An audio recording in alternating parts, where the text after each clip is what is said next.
Mensagens mostram ordens de Moraes para endurecer contra o X e o início de atrito com o Elon Musk. E essa reportagem foi muito legal, porque ela traz, obviamente, violações, ilegalidades, etc., como as outras reportagens, mas ela traz um pouco dos bastidores da lei. Ela traz um pouco dos bastidores do Supremo Tribunal Federal na relação deles com as redes sociais e na mudança que a entrada do Elon Musk representou para essas plataformas. Então, depois de ler essa reportagem, tem uma coisa que vai ficar absolutamente clara para você, que o Alexandre de Moraes, ele não é um juiz. O Alexandre é um mafioso. Ele se porta efetivamente como o Don Corleone. Ele faz uma oferta que o Elon Musk não pode recusar. E quando o Elon Musk recusa, ele manda caprichar. Diz que vai produzir relatório, ele vai achincalhar a empresa sob pena de multa para que eles cumpram com o que o Alexandre, pessoalmente, ao arrepio da lei, quer que aconteça. E quando eu digo vamos caprichar, essa frase é a do Don Corleone, é a frase do Alexandre, que de fato caprichou. Porque de lá para cá, quanto capricho não aconteceu? Foram centenas de contas bloqueadas, vários posts censurados, pessoas presas. Só que ele encontrou agora alguém à altura para gerar um contraponto a ele e alguém muito mais poderoso que ele, que é o Elon Musk. Pela fala do Marco Antônio Vargas, o juiz auxiliar do Moraes, fica claro que o Alexandre pede coisas absolutamente ilegais das empresas de tecnologia. Eles queriam que o X, no que eles chamaram de parceria, né, mas a lei chama de associação criminosa, repassasse automaticamente posts de usuários pelo sistema de alerta da Assessoria Especial de Enfrentamento à Desinformação, para que essas pessoas pudessem ser punidas por se expressarem no X. Opa, desculpe interromper o seu vídeo, mas desde 2022 eu continuo com as contas bloqueadas e o passaporte cancelado pelo Xandão. Se você aprecia o meu trabalho e tudo que eu faço pela liberdade de expressão, tem um lugar onde você pode se tornar meu apoiador com uma pequena quantia por mês. Acesse www.paulofigueiredoshow.com e torne-se meu apoiador, e aí você vai receber conteúdos exclusivos e desconto nos meus cursos. Ou então você pode se tornar meu patrono Gold e passar a me pautar, tem reuniões comigo, você entra para o meu grupo de WhatsApp, que eu uso sempre. O link para tudo isso está aí na descrição. E eles reconheceram já naquela época, nos diálogos, que isso ia ser difícil de conseguir com o Elon Musk, né? Toda a entrada do Elon Musk muda as coisas. Então a gente tem que historiar um pouco. O Michael Schellenberger conseguiu, há um tempo atrás, publicar os Twitter Files, que mostravam como era, o que acontecia no processo dos Twitter Files Brasil, que mostravam como era a relação do STF com o Alexandre, mostrando inclusive as trocas de e-mail com os executivos do Twitter na época, dizendo que eles, consternados com o Alexandre, sendo chantageados e etc., mas de um modo geral concordando, aceitando as decisões do Alexandre. Depois nós tivemos o Comitê Judiciário dos Estados Unidos, lá do Jim Jordan, que divulgou as decisões do Alexandre, intimou o X e divulgou as decisões do Alexandre, e foi a primeira vez que o mundo se chocou, inclusive boa parte do establishment brasileiro se chocaram vendo as decisões do Alexandre contra pessoas como eu, como a Ludmilla, como o Monark, como o Alan, decisões de uma página sem nenhuma justificativa, sem nenhuma base. Esse foi um componente importante. Agora, nós estamos vendo o que aconteceu e como foram as decisões depois da era Elon Musk. E para isso foi criado o perfil no X, o Alexandre Files, que está publicando as decisões ilegais do Alexandre. Agora, com essa nova série da Vaza Jato, a gente está olhando por trás do capô. A gente está olhando por trás das cortinas do Supremo Tribunal Federal, para ver como que a entrada do Elon Musk mudou não só a forma como as coisas aconteciam no Brasil, mas a forma como as coisas aconteciam no mundo. Porque, vejam, foi a entrada do Elon Musk que começou a reverter essa onda de censura que existia nos Estados Unidos. Ora, aqui no Paulo Figueiredo Show eu já expliquei, contei detalhadamente um relatório do Congresso, do mesmo Comitê Judiciário que divulgou as decisões do Alexandre, o mesmo Jim Jordan, aqui do Congresso americano. Eu contei para vocês como que a administração Biden informalmente fala com as redes sociais, e falava com as redes sociais e pediam para eles censurarem conteúdo. Eu trouxe para vocês, há cerca de 2 semanas, a carta de desculpa do Mark Zuckerberg por ter concordado com essas ilegalidades num momento de arrependimento. E agora a gente está vendo no Brasil o que mudou com Elon Musk.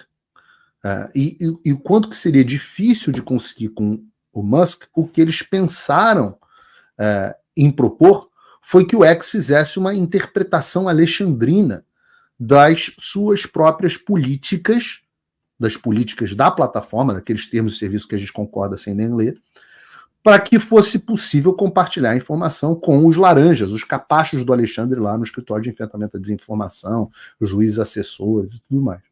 E a ilegalidade aqui que eu estou falando é confessada pelo próprio Frederico Alvim, que é o integrante lá do gabinete do ódio do Alexandre no TSE.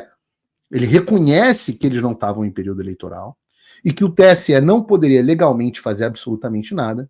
Então a ideia dele foi, abre aspas, defender que, embora as eleições tenham terminado e um novo presidente empossado, esses ataques mantenham acesa a possibilidade de novas alterações, ou novas altercações, perdão. Ou seja, embora nós não tenhamos, né, eles lá do TSE, nenhuma autorização legal para a gente fazer o que a gente quer, a gente vai manter aqui um jeitinho para a gente conseguir calar a oposição, para impedir qualquer risco de que o Bolsonaro volte. O que ele está dizendo nessa reportagem é isso.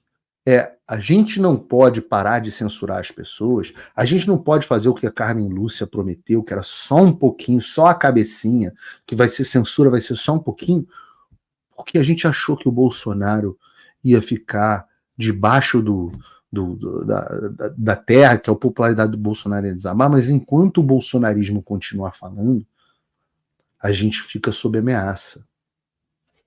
Então a gente vai dar um jeitinho para calar a oposição, para o Lula poder governar em paz.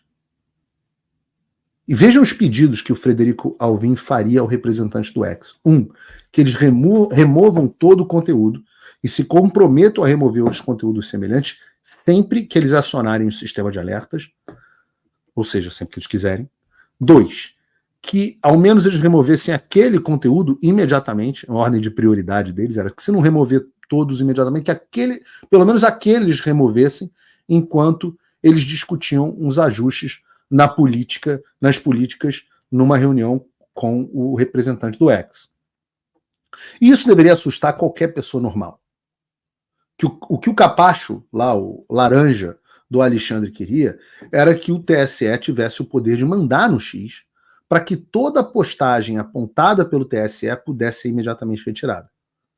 Entendam que não existe nenhuma diferença entre isso e o que o Partido Comunista Chinês faz nas redes sociais controladas na China, ou o que o Putin faz na Rússia com seus opositores. Não tem absolutamente nenhuma diferença entre o Brasil e a China nesse aspecto. E ele ainda chega ao ponto de pedir também que eles pelo menos removessem um posto específico sobre o qual eles estavam tratando, enquanto eles discutiam os ajustes nas políticas internas do X. Como é que é? O assessor de um juiz, ou melhor, de um mafioso, quer que uma empresa privada internacional mude as suas políticas internas. Vocês estão entendendo o grau de interferência dos capachos do Alexandre ou do Alexandre nas empresas privadas? Vou repetir. Um assessor do Alexandre no TSE queria que o X mudasse as suas próprias políticas internas para satisfazer o regime alexandrino. E nós só descobrimos isso por causa do trabalho do Glenn Greenwald, do Fábio Serapião na Vaza Toga. Do contrário, a gente sequer teria ideia de que isso ocorreu.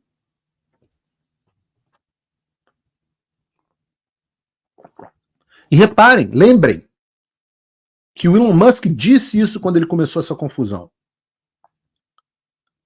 Que a remoção tinha que parecer para quem estava fora uma violação dos termos e serviços do X.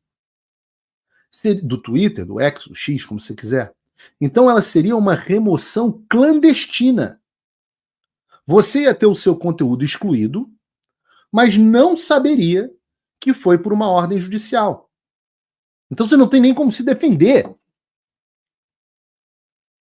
Ia aparecer para você, olha, seu post, sua conta foi removida por violar os termos e serviços da plataforma. Exatamente como nos Estados Unidos, como o Mark Zuckerberg pede desculpa. Exatamente como o Facebook e o YouTube fazem. E eles dizem isso. Eles falam, nós temos um entendimento com outras plataformas.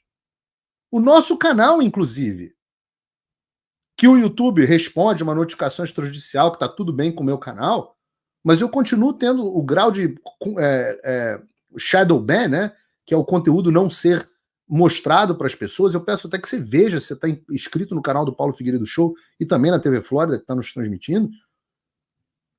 Mas quando eu depus, tem 2 semanas, no Senado Federal do Brasil, no mês passado, eu acho, eu disse que eu tinha a suspeita de que isso ocorresse. Claro que eu tinha alguma informação para levantar essa suspeita. Mas agora nós temos factualmente que isso acontece. Nós temos o diálogo dos assessores do TSE dizendo que as outras redes têm esse tipo de acordo com o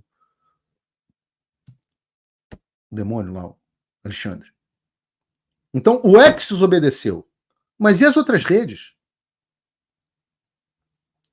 Então, antes da reunião, o tal do Alvin tinha antecipado que com o Elon Musk a bagunça não era essa.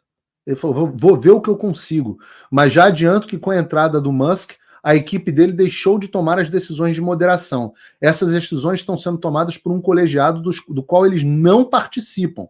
Ou seja, não tem mais... Olha, essa parte é importante. Ou seja, não tem mais essa história da gente pedir a uma estagiária do cabelo rosa para aceitar na hora o que a gente está pedindo. Que era isso. O cara mandava um zap aí, remove aí o post do Paulo Figueiredo. Agora tudo passou a ter um colegiado que analisa se aquilo fere ou não a política interna da plataforma. E durante uma reunião com o representante do X, os laranjas do Alexandre tomaram uma bela de uma enrabada. Porque, segundo o próprio Alvin, o representante do X deixou claro que fora do período eleitoral, já não deveria ter seguido no período eleitoral, mas devia ter um TAC, devia ter uma esses acordos clandestinos, porque esses TACs que o TSE fica fazendo com as redes sociais são absolutamente clandestinos. As redes sociais têm que se portar debaixo da legislação do Brasil. A legislação do Brasil é ditada pelo Congresso e sancionada pelo presidente da República. Então, esses TACs, onde o Supremo enfia goela abaixo uma legislação clandestina para as redes sociais, não deveria nem valer em período eleitoral. Mas o que o cara do X lá deixou claro, o novo lá do Elon Musk, é que fora do período eleitoral, o X não ia seguir as regras que só devem ser seguidas pelo período eleitoral pelo TSE. E que aquela equipe lá do Alexandre não iam ter tratamento nenhum. Então entra o capricho do Alexandre. Né? Os assessores dele reconhecem que com o X do Elon Musk, debaixo do Elon Musk, essa história não ia colar e que seria necessário uma, abre aspas, atuação judicial. O que é decisão, atuação judicial? É que não foi no amor, vai na dor. E que as decisões ilegais da caneta do Alexandre iam cantar. E aí sai a mais célebre, pelo menos dessa fase da Lava Toga, a mais célebre frase dita pelo Alexandre. Então vamos endurecer com eles. Prepare relatórios em relação a esses casos e mande para o inquérito das fake news. Eu vou mandar tirar sob pena de multa. E eu volto a dizer, Se você só sabe disso agora por causa da Vaza Toga, se agora você entendeu que tem uma parceria criminosa, um conluio criminoso entre o Alexandre e as empresas de tecnologia, e que quem não cumpre é duramente punido, por que, raciocina comigo, por que o Facebook, o Instagram, o WhatsApp, o YouTube, a Microsoft, até o Telegram, ninguém mais tem problema? A resposta é simples. Porque eles são cúmplices e têm te entregado de bandeja na mão da ditadura.